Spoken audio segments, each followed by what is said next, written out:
O Remo emendou a quinta vitória seguida e está confirmado no G4 da Série B, mas hoje é dia de Atletiba. Vamos ver o que esse jogo pode mexer na tabela da Série B, na briga pelo acesso, na briga pelo título, porque também temos clássico catarinense e temos um Goiás e Chapecoense valendo a vida dos dois times. Vamos ver como é que tá a movimentação da tabela agora e quem é favorito. Então vambora, mete marcha e vamos nessa.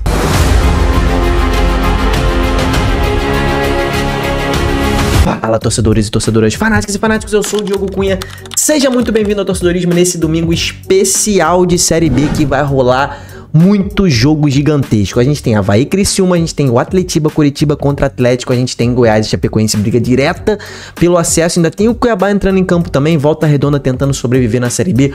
Antes de mais nada, se inscreve nesse canal, porque o Torcedorismo segue todos os campeonatos brasileiros e a Série B, meu irmão, aqui é o carro-chefe. Aqui a gente analisa a Série B todos os dias com vídeos e todas as noites com live. Se inscreve, deixa a curtida nesse vídeo já, pra gente já chegar com o pé na porta. E é o seguinte, o Remo tá no G4, tá? O Remo está no G4 e não sairá de lá nesta rodada. Está confirmado no G4 daqui até o final. Tô botando a tela aí, na tela de vocês aí, a tabela da Série B atualizada, né? Conversei bastante com a rapaziada ontem em live sobre a tabela, mas você que não viu a live, aqui está a tabela. O Remo venceu o Atlético com gols de Diego Hernandes e Pedro Rocha, né? Diego Hernandes mais um gol de falta, Pedro Rocha fez mais 2 gols e agora disparou na artilharia ali com seus 14 gols, deixando o Carlão, Kevin Ramírez e o Safira para trás. O Cuiabá que não vai ter o Safira nesse jogo, né? Ele saiu lesionado na partida contra o Coxa. E o Remo pulou para vice-liderança do campeonato, tá? Então, ó, Novo Horizontino já jogou na rodada, tropeçou, tá atrás do Remo. Criciúma abre o olho porque pode sair do G4. Goiás saiu do G4. Chapecoense caiu mais uma posição. O Atlético tá ficando para trás, então... E o Remo hoje tá sonhando até com o título, tá? Dependendo do resultado do Atletiba, tá sonhando com o título. O fato é que o Remo hoje é o melhor time da Série B jogando futebol, né? É o time que tá apresentando o futebol mais certo, né? A gente sabe que o Guto Ferreira botou os melhores jogadores pra jogarem ali com o Remo, né? Botou, cara, o Grego, né? Cara, tá jogando muita bola o Taxid, né? Deu assistência pro primeiro gol do Pedro Rocha voando, Diego Hernandes voando, o Jorge retomando ali também o seu melhor, o Nico também jogando muita bola, fazendo trabalho sujo do time, o Caio também jogando muita bola. Então assim, o Remo inteiro tecnicamente tá todo mundo numa conjunção astral jogando muita bola. Então o Remo tem uma tabela muito difícil daqui pra frente, mas tem totais condições agora de buscar o acesso. Faltam 9 pontos pro Remo cravar o acesso. Precisa de 3 vitórias, faltando 5 jogos. Falando de Atletiba, nesse momento, jogo que pode abrir a briga pelo título, inclusive o Curitiba pode sair da liderança, o Criciúma pode assumir a liderança, o Coxa já vai saber se é líder ou não, tá? Ele vai entrar em campo após o jogo do Criciúma. Se o Criciúma vencer, o Coxa entra na segunda posição em campo. Se empatar, retoma a liderança. Agora, uma derrota do Coxa no Atletiba seria um desastre, porque abriria a vaga do Curitiba para todo mundo aqui, tá? Porque pensando numa vitória do Goiás, ele iria a 55 pontos e o primeiro fora da zona seria alguém com 53 ou 54 pontos. Então o Coxa vai ficar sob ameaça caso perca o Atletiba. Não é um desastre, não sai do G4, mas ficaria sob ameaça. Desastre seria pro Atlético a derrota, porque aí o Atlético ficaria 4 ou 5 pontos de distância do G4 e aí pode começar a dar adeus ao acesso nessa temporada. Então é um clássico com requintes de final, tá? Principalmente pro Atlético Paranaense, mas também pro Curitiba, pensando que o Coxa pode ali encaminhar o seu acesso, pode ir a 59 pontos, encaminhar acesso e título com uma vitória neste clássico. Então é o que vale. Como é que os dois times chegam? Tá falando do visitante primeiro, o Atlético tá aí com alguns desfalques, né? O Teran não vai poder jogar nessa partida, foi expulso, tá? E o Mendonça também foi expulso. Ambos não podem jogar. Então, mais uma vez, aquilo que tinha consertado a defesa do Atlético, que é uma das piores da Série B, o Atlético não vai ter o seu principal zagueiro, que é o Teran, por uma bobeira, né? Numa expulsão, numa discussão com o goleiro César no final do jogo. Então, a dúvida é a seguinte, mantém os 3 zagueiros ou não? Minha opinião, não é informação. Acho que o Odair vai sim manter os 3 zagueiros, vai botar o Léo Pelé ali na zaga para formar a trinca de zaga ali com o Aguirre, né, e o Arthur Dias. Então vai ser a trinca de zaga do Atlético, que virá com, provavelmente, Santos, Arthur Dias, Aguirre, Léo Pelé, Benavides, Patrick Zapelli, Léo Derek, Luiz Fernando ou Dudu, Julimar e Viveiros. Eu iria de Dudu, tá? Comenta aqui embaixo você, torcedor rubro-negro. Eu iria de Dudu, acho que o Luiz Fernando tá numa má fase e o Dudu tá voando, tá pedindo passagem, apesar de ser jovem. Talvez, né, o Odair escolha um cara mais experiente por ser um clássico na casa do adversário. Possível que ele escolha o Luiz Fernando, mas eu iria de Dudu. Deixa os garotos brincar, meu irmão. Deixa os moleques jogar, porque o Dudu tá jogando muita bola, tá? Então, essa é a possível escalação do Atlético. Possível escalação do Curitiba. Notícia é, Lucas Ronier está relacionado para a partida. Não deve começar como titular. Ronier voltando de lesão, ficou um tempo fora. Deve começar no banco, de repente entrar no decorrer da partida. Tem alguns desfalques também, tá? Para esse jogo de hoje, tá? O Alisson tá suspenso pelo terceiro cartão amarelo. Entra o Felipe Machado ali no meio. E o Nicolas Careca tá suspenso. Tá suspenso não, tá lesionado, teve uma lesão muscular, está fora. Então, provável time do Coxa com o Morisco, Zeca, Maicon, Jaci, Bruno Melo, Felipe Machado, Sebas, Josué, Cleison, Yuri Castilho e Gustavo Coutinho. Não acho que o Ronier tenha a menor possibilidade de vir como titular. Me surpreenderia muito, tá? Acho que seria ali algo surpreendente, cara, se ele tivesse já condições físicas de ser titular num jogo, num clássico, né? Um jogo muito pegado. Jogar 90 minutos, acho que não é a parada. Acho que ele entra no decorrer da partida para botar um fogo ali no momento em que o Coxa precise. Pensando em favoritismo para esse jogo, hoje o Curitiba é favorito, tá? O Coxa é o favorito para vencer essa partida, joga em casa, joga um pouco mais tranquilo, tem jogado um futebol melhor do que o Atlético. O Atlético, nos últimos 3 jogos em que o Atlético não venceu, ele jogou muito mal contra o Atlético Goianiense, jogou mal contra o Avaí e contra o Remo ele foi bem e perdeu o jogo, né? Então a situação do Atlético tá cada vez mais preocupante. O Atlético que desde que entrou no G4 se desencontrou e ficou 3 jogos sem vencer, depois daquela sequência de 7, né? Jogos seguidos vencendo, o Atlético agora está a 3 partidas sem nenhuma vitória, tá? Então, pro Atlético é vencer ou vencer. Ele não consegue entrar no G4 nessa rodada, então por isso que é muito importante vencer.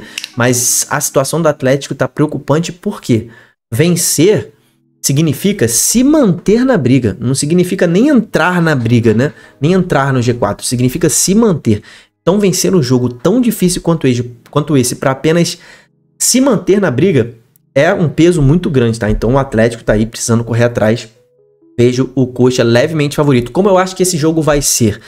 Eu acho que o Coxa não vai se expor muito ao longo desse jogo, até porque o Coxa sabe que o empate não é um mau resultado para ele, tá? É um bom resultado, mantém a liderança, mantém o Coxa ali no topo da tabela e segura o seu adversário lá embaixo, é menos um adversário na briga pelo acesso. Então, e o Coxa, além disso, sabe que o Atlético é um time muito forte no contra-ataque, então não acho que o Coxa vá dar tanto espaço para o Atlético no contra-ataque. Então o primeiro tempo deve ser um jogo muito estudado, tá? Deve ser um jogo ali em que o Coxa tente fazer o controle de bola ali. Se o Atlético for para cima do Coxa em algum momento, talvez deixe muito espaço para Josué e para um possível Lucas Ronier no segundo tempo contra-atacar. Seria perigoso também, mas aí que tá. O Atlético não vai ter essa escolha. Numa suposição de um jogo mais estudado no primeiro tempo. Então é um jogo em que se o Atlético começar a se expor muito no segundo tempo, pode dar campo para o Curitiba contra-atacar e talvez vencer o jogo. Então o Atlético é quem precisa mais da vitória, então deve ser um jogo estudado no primeiro tempo, com o Atlético precisando, caso termine 0 a 0 nessa hipótese, um segundo tempo com o Atlético propondo ainda mais o jogo. Vamos ver se os técnicos surpreendem ou não a gente para essa partida, mas é assim que eu espero que ela seja. Sobre o clássico catarinense, cara, o Avaí, o Criciúma, o Avaí, ele vai com o terceiro goleiro, né? O César foi expulso, o Igor Bom tá lesionado, então vai com o terceiro goleiro, Otávio, se eu não me engano. O Criciúma tem jogado melhor que o Avaí. O Avaí tá aqui na tabela aqui com mais nada para fazer na Série B, mas é clássico, né? Então o Avaí, inclusive, pode ser que esteja começando a receber aquele famoso incentivo dos adversários, né? Aquela mala branca para correr mais. Então, para os jogadores do Avaí que estão sem receber salário, direitos de imagem há muitos meses, pode ser uma boa, né? Receber um incentivo de um clube externo, né? Mas sabendo que, cara, o Criciúma tem muito mais pelo que lutar do que o Avaí. A parada do Avaí é prejudicar o Criciúma, né? Obviamente prejudicar o seu rival. O Criciúma até nas últimas partidas que jogou na ressacada conseguiu vencer. Teve um 3 a 0 esse ano no Catarinense. Na Série B do ano passado, se eu não me engano, venceu também. Me corrija aqui nos comentários se eu estiver errado. Mas o Criciúma é um time melhor que o Avaí. O Criciúma não vinha em boa fase, se recuperou na vitória sobre o América Mineiro na última rodada. Vamos ver se mantém o embalo. O Criciúma, se não vencer esse jogo, provavelmente sairá do G4 para Goiás ou Chapecoense. Um dos dois, se vencer o jogo, o Criciúma perder, o Criciúma sai do G4. Isso é muito preocupante, mas se vencer pode até assumir a liderança caso o Coritiba perca para o Atlético. Então o Criciúma ou vai para o céu ou vai para o inferno, meio termo não existe nessa rodada. Outro jogo muito importante, esse jogo entre Goiás e Chapecoense, os dois lutando para entrar no G4 aqui, né? Então quem vencer entra no G4, ultrapassa pelo menos o Novo Horizontino. Então Goiás vencendo, passa o Novo Horizontino, a Chape vencendo, passa o Novo Horizontino. Se der empate, os dois morrem abraçados fora do G4. O Goiás vem com um treinador novo, vem com Fábio Carille no comando do time pela primeira vez. Vamos ver como é que ele vai escalar esse time. Vamos ver se, assim, teve muito pouco tempo para mudanças táticas e técnicas ali, né? Mais incentivo psicológico mesmo. Vamos ver se isso vai dar um ânimo maior para os jogadores do Goiás. O Goiás está com a corda no pescoço, precisa vencer. Para mim é levemente favorito nesse jogo diante da Chape, que é simples. Quem vencer entra no G4, quem perder segue muito fora do G4 e se empatar, os dois se dão mal. Então esse é um jogo em que os dois times vão ter que ir para cima. Diferentemente do Atletiba, esse é um jogo que eu espero gols de ambos os lados, tá? Entre Botafogo e Cuiabá, o Botafogo tentando se livrar do rebaixamento ali, né? O Atlético já perdeu nessa rodada, então o Botafogo pode colar no Atlético caso vença. E o Cuiabá precisa vencer desesperadamente para se manter minimamente próximo do G4, porque se o Cuiabá não vencer esse jogo, é menos um time na briga pelo acesso, tá? O Cuiabá vai ficar fora da briga pelo acesso, pelo menos momentaneamente, caso não vença o Botafogo nessa rodada. Operário e Volta Redonda é briga direta contra o rebaixamento. O Operário pode sair da zona do rebaixamento hoje, caso vença a Ferroviária. Caso vença o Operário, ele passa a Ferroviária, né? A Ferroviária só vai jogar amanhã contra o Paysandu. Então é a chance do Volta Redonda sair da zona do rebaixamento e colar em número de pontos com o Atlético e América Mineiro, que já tropeçaram nessa rodada. Então, um jogo importantíssimo, e o Operário vai colar no Operário também, né? Vai ficar 2 pontos atrás do Operário. Então o Operário precisa vencer no Germano, são 4 derrotas seguidas. O Operário não...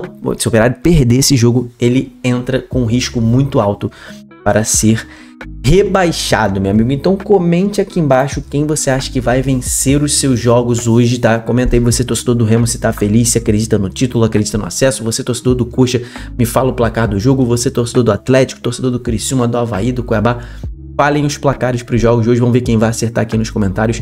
Se inscreve no canal, 9 horas da noite teremos live hoje para falar sobre o final da rodada da Série B. Te espero lá, deixa a curtida, confere se você deixou a curtida. Até o próximo vídeo, tamo junto, valeu e falou!